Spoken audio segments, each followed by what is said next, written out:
Bonjour, vous êtes vice-présidente Les Républicains de la région Île-de-France en charge de la culture et du patrimoine. C'est notre sujet du jour, ça tombe bien. Julien Lacaze, bonjour, vous êtes vice-président de l'association Sites et Monuments. J'ai envie de vous poser une question toute simple. Il y a eu beaucoup de préoccupations, beaucoup d'angoisse sur notre patrimoine. Est-ce que tout va bien quand vous entendez le président de la République, quand vous voyez ce loto du patrimoine qui a plutôt été un grand succès? Est-ce que vous vous dites, ça y est, enfin notre patrimoine est sauvé? Alors, ce qui est formidable, c'est qu'on parle enfin du patrimoine sur les grands médias. Et ça, c'est vraiment à Stéphane Bern qu'on le doit. Aussi à ce loto du patrimoine qui a réussi à mobiliser les gens d'une façon un petit peu étonnante, avec à la fois cet espoir de gagner, mais aussi cette volonté d'aider un petit peu le patrimoine. Tout ça est très positif parce qu'on en parle. On parle des belles choses et aussi de ce qui ne va pas.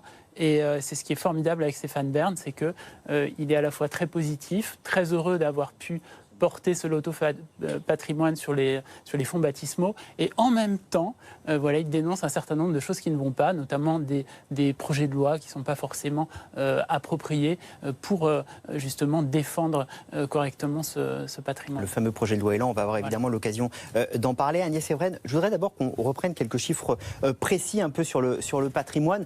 Stéphane Bern nous l'a dit ce matin, ce loto du patrimoine, pour l'instant, il a déjà permis de récolter 6 millions d'euros. Ce sera beaucoup plus dans les prévisions. On parle de 20 millions d'euros, 270 monuments à sauver en urgence. On va écouter justement Stéphane Bern, c'est quand même le monsieur patrimoine.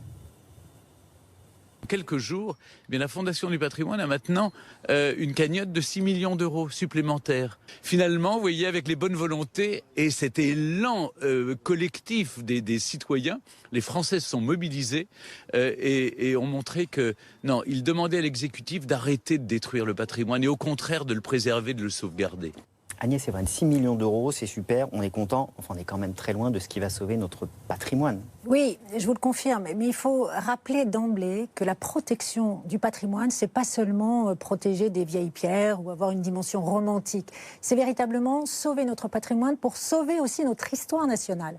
Parce que l'origine latine du terme patrimoine veut dire notre bien commun, notre héritage, qu'il faut absolument transmettre et valoriser, et tout particulièrement aussi vis-à-vis des jeunes générations. On a des joyaux patrimoniaux absolument exceptionnels en Île-de-France qui sont totalement ignorés de nos jeunes. Donc moi aussi, je dis merci à Stéphane Bern, parce que certes, l'idée du loto est assez ancienne. Nicolas Sarkozy avait pensé, Alain Juppé, François Fillon, et c'est Stéphane Bern qui a réussi à la mettre en place. De fortes donc, chances merci. que ce soit pérennisé d'ailleurs et que ça recommence d'année en année. Quand je vous entends parler de notre histoire nationale, pardon de cette question peut-être un peu provocatrice, mais est-ce qu'on n'est pas un peu passéiste sur notre patrimoine? Toujours se dire c'est notre histoire, c'est notre histoire. Mais si Haussmann n'avait pas rasé des quartiers de Paris, on n'aurait pas d'haussmanniens. Est-ce qu'aujourd'hui on n'est pas en train d'empêcher l'éclosion de nouvelles formes de monuments historiques, ceux qu'on reconnaîtra demain et qui marqueront l'évolution de la France? Mais justement, c'est un enjeu absolument central, parce que le patrimoine, c'est aussi, et puis il faut l'assumer, c'est aussi notre histoire nationale, c'est-à-dire c'est un puissant moteur de cohésion sociale, parce que ça nous rassemble tous dans notre identité, dans notre valeur commune. Tout le temps dans le rétro. Absolument pas, bien au contraire, parce que, comme Victor Hugo le disait, le passé, c'est l'avenir. Julien Lacaze, sur cette question. Alors, le passé, c'est l'avenir. On peut aussi voir les choses différemment. On peut voir les choses en termes d'usage et en termes aussi d'écologie. Par exemple, cet été, puisque toutes les démolitions se font en été, on a réussi à sauver une gare, qui est la gare de Bouchain, dans le Nord. C'est une gare qui a été construite en 1858. C'est une des premières gares de France, une des plus anciennes. C'est vraiment un bâtiment qui pourrait avoir d'autres fonctions.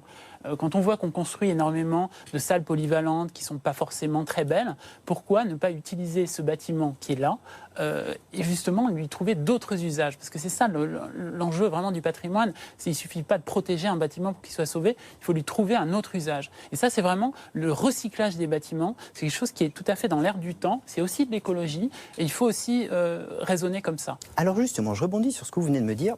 Moi, j'ai le sentiment que ce patrimoine, on cherche de l'argent pour le faire vivre. L'État ne peut pas tout payer, soyons clairs, vous-même vous arbitrez des budgets, il y a un moment, l'État ne peut pas tout financer. On sera à peu près d'accord sur cette question-là. Pas assez, vous allez me dire. Il faut revenir sur les chiffres. Si vous voulez, on peut le faire. Il y a quand même une baisse drastique des dotations aux collectivités. Ça, il faut le dire d'abord. Et donc, je pense qu'il faut être plus créatif et plus inventif et aller voir si des mécènes privés ne peuvent pas aider justement à la restauration, à l'entretien de notre patrimoine. Et pas seulement, je dois le dire, notre patrimoine classé. Il y a aussi le petit patrimoine, le patrimoine vernaculaire, industriel, social et même paysager qu'il faut absolument entretenir. On va reparler des mécènes privés. Je voulais tirer le fil de et je vous redonne la parole de ce que vous venez de nous dire. Vous nous disiez, il faut reconvertir en fait finalement certains monuments historiques. Trouver une nouvelle vie. Trouver une nouvelle vie. Moi, j'ai été chercher, très bêtement, dans mes vacances. Vous voyez, je ne vais pas très très loin, mais En Espagne, quand vous allez en Andalousie, on a pris l'exemple des paradors. Vous savez, ce sont ces châteaux médiévaux. Quand on se balade en Andalousie, il y en a à peu près partout. Là, on a pris l'exemple de celui de Jaén, ancien château médiéval qui était en décrépitude, qu'on n'arrivait plus à restaurer. Et puis, on s'est dit, on va en faire un hôtel de luxe avec un spa, avec des chambres. Ça marche, le bâtiment est beau, et il y en a plein des paradors. En France, on a l'impression qu'on a du mal. On est en train de commencer à se dire qu'on pourrait faire ça. On commence effectivement à se poser la question. Après, effectivement, il faut aussi réfléchir à ce que les bâtiments soient toujours accessibles pour le public, qui n'est pas nécessairement le public qui est hébergé sur place. C'est-à-dire que, mais heureusement, souvent on a de grands châteaux avec des communs qui sont immenses, dont on ne sait pas quoi faire. Ça peut justement abriter une activité hôtelière, mais il faut faire attention aussi aux dégâts que peuvent provoquer justement l'installation, je dirais, d'une hôtellerie. Pas tout à fait adapté aux monuments historiques. Donc il faut faire attention, mais pourquoi pas, pour des bâtiments de commun. Mais j'aimerais quand même revenir sur les chiffres pour un petit peu resituer les choses. Le budget justement de subvention pour l'entretien et les travaux des monuments historiques au ministère de la Culture, c'est 330 millions d'euros. 330 millions d'euros, ça correspond à 3% du budget du ministère de la Culture, qui lui-même correspond, tout le budget du ministère de la Culture, à 1% du budget de l'État. Donc c'est 3% de 1%. Sachant qu'on a quand même 90 millions de touristes qui viennent par an, qui laissent touristes étrangers, qui laissent 50 milliards d'euros dans notre économie tous les ans. Donc là, on voit vraiment que c'est un investissement. C'est pas grand-chose, en fait, ces 330 millions. Et il ne faudrait pas que le loto occulte justement ce que doit faire l'État. C'est-à-dire que ça prenne la On nous place dit, c'est le chiffre qu'on voit, qu'il faudrait en gros un budget minimal de 400 millions d'euros, alors qu'on est à 330, c'est le chiffre que vous évoquiez. Vous parliez aussi des retombées justement du patrimoine, ce que ça nous apporte. Écoutez, Stéphane Bern, il était l'invité de Jean-Jacques Bourdin cette semaine, et il y a une petite phrase, moi, qu'il a dit, qui m'intéresse beaucoup. Écoutez. Vous savez, il y a 90 millions de visiteurs, de touristes qui viennent en France. On est le premier pays visité au monde. On va leur montrer quoi ? Des ruines, si on ne sauve pas le patrimoine. Je vais vous dire, arrêtons de considérer le patrimoine comme un coût. Pensons que le patrimoine est un investissement. C'est notre trésor, c'est notre mine d'or, c'est notre pétrole. Le pétrole de la France, c'est le patrimoine. Alors valorisons-le. Faisons en sorte que, oui, peut-être on va devenir un jardin d'agrément, un musée à ciel ouvert pour les Chinois en goguette. Peut-être, et pour les autres aussi. Et pour alors tous ceux. Et alors, c'est une industrie qui rapporte. Ça rapporte 60 milliards d'euros, le tourisme patrimonial. C'est pas mal quand même, par rapport à l'automobile qui en rapporte 8 milliards. Alors évidemment, il nous fait sourire, Stéphane Bern. On partage totalement son amour du patrimoine, on est tous d'accord. Mais est-ce qu'on fait de la France un jardin d'agrément pour touristes en goguette ? Est-ce qu'on fige la France dans son passé avec notre patrimoine en s'y attachant à ce point ? Écoutez, il l'a parfaitement bien dit, c'est aussi un enjeu de développement économique et d'attractivité internationale. Si en effet on est la première destination touristique au monde, c'est parce que la France attire aussi grâce à son patrimoine naturel, architectural et culturel. Mais ça veut dire qu'il faut qu'on vive là-dedans ? Mais vous savez, nous, à la région Île-de-France, on a été créatifs. C'est-à-dire qu'on a proposé désormais, on a inversé en fait les perspectives. C'est-à-dire que désormais, n'importe quel particulier, n'importe quel francilien peut repérer un petit patrimoine, un patrimoine de proximité. Ça peut être un moulin ou un lavoir, et peut demander en fait à la région d'être aidé en matière de subventionnement. Donc une aide à la restauration, une aide à la valorisation. Et ça, donc on a noué en fait un partenariat avec la Fondation du patrimoine. 1 euro collecté pour 1 euro attribué par la région, ce qui permet à tout francilien aujourd'hui de pouvoir entretenir le patrimoine qui l'entoure au quotidien. Je voudrais qu'on évoque une des sources de financement, parce que clairement, on voit bien qu'il faut multiplier les différentes façons de faire. On parlait de la reconversion de ces lieux, leur donner une nouvelle vie et récupérer de l'argent. Il y a aussi la question des mécènes privés, vous l'évoquez, et il y a aussi celle des mécènes étrangers, privés, la plupart du temps aussi d'ailleurs. J'ai pris quelques exemples de ce que ça a permis de réaliser, parce que c'est quand même colossal. Les jardins à la française de Chambord, restaurés en 2017, 3,5 millions d'euros par un mécène américain. La chapelle royale de Versailles, 16 millions d'euros grâce à un mécène suisse. La pyramide du Louvre en restauration en 2016, 53 millions d'euros, permis uniquement par les Émirats Arabes Unis et le partenariat culturel qu'on a avec les Émirats Arabes Unis. Est-ce que c'est une bonne solution, ou est-ce qu'à un moment il faut s'inquiéter aussi un peu de ces pays étrangers qui aiment venir chez nous, mais qui investissent aussi et finalement ont du coup une part d'engagement dans ce qui fait notre patrimoine? C'est le revers de la médaille. Oui, effectivement, c'est alors, c'est vrai qu'il y a certains monuments sont plus particulièrement liés à notre souveraineté. On pense à l'hôtel de la Marine qui devait à un moment être vendu. Oui. Et on voit justement que certains émirs essaient de placer leur collection. Alors pourquoi pas? Mais c'est vrai qu'en même temps, je pense qu'il faut avoir cette fierté. Et quand on regarde les chiffres, c'est pas des sommes considérables. Encore une fois, c'est 3% de 1%. De faire les choses aussi par nous-mêmes. Voilà. Quand je vois l'escalier de Fontainebleau, le fameux escalier des adieux, que l'État fait appel à du mécénat pour ça, est-ce que là, l'État n'est pas vraiment dans son rôle? Est-ce qu'on ne devrait pas tout simplement, avec nos impôts, payer ce genre de choses et réserver le mécénat à des choses plus accessoires? C'est une question que je me pose. On va voir ce qu'en pensent les téléspectateurs qui nous ont regardé. Les questions de téléspectateurs, celles qui nous ont été envoyées pendant nos échanges. La première question, pourquoi ne confie-t-on pas plus la gestion de monuments historiques à des entreprises privées? Vous voyez, on est dans le droit chemin de ce qu'on est en train de se dire. Pourquoi on ne le fait pas plus? Et parce qu'on a une réticence, justement?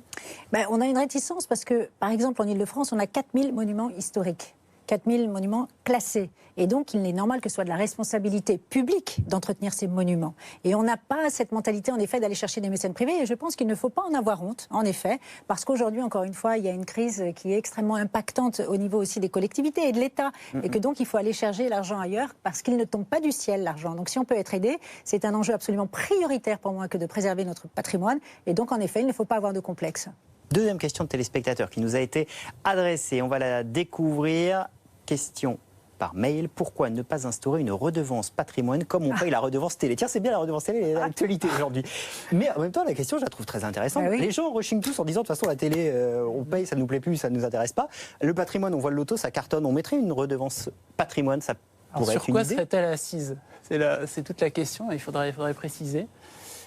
Pourquoi pas? Mais c'est vrai que le loto a cet avantage que c'est un impôt qui est quand même volontaire, qui est consenti. Alors, il faudrait quand même faire varier la part qui est allouée au patrimoine. Oui, qui est assez réduite.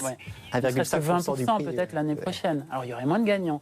Mais c'est une question aussi qu'il faut se poser. Est-ce qu'on joue pour gagner ou pour donner au patrimoine? C'est peut-être habile de commencer avec 10%. Peut-être l'année prochaine, si on pouvait faire 20%. Voilà, là, ça serait Allez, une troisième question qu'on va prendre rapidement. Question de téléspectateur qui nous a été envoyée. La France est-elle un cas à part? Comment font les autres pays? Est-ce que vous avez une réponse sur comment on entretient ailleurs? Une réponse assez rapide. Alors, en Angleterre, qui est vraiment un pays extraordinaire pour ça, il y a le National Trust, qui est vraiment une structure qu'il faudrait copier en France et qui est surtout une façon pour les gens de s'investir. C'est-à-dire qu'il y a des bénévoles qui viennent ouvrir au public. Alors, ça peut être un château, ça peut être une église. Quand on voit, par exemple, en France, le nombre d'églises qui sont fermées au public et qui sont des trésors d'art, parce qu'à l'intérieur, il y a des peintures. Et les touristes qui pèsent quand on arrive devant et qu'on se dit pourquoi c'est fermé? Voilà, pourquoi est-ce qu'on n'encouragerait pas le bénévolat? Pourquoi pas? Ça pourrait même peut-être être encouragé fiscalement. On pourrait trouver une petite carotte pour aider les gens. Et voilà, on n'a pas cette culture de l'investissement au service du patrimoine. Sachant qu'on a 500 églises qui sont menacées malheureusement de disparition si on n'en prend pas compte. Eh bien, on a alimenté la boîte à idées dans Priorité au décryptage grâce à vous deux. Merci Agnès Evren d'être venue. Merci Julien Lacaze d'être venu sur le plateau de Priorité au décryptage.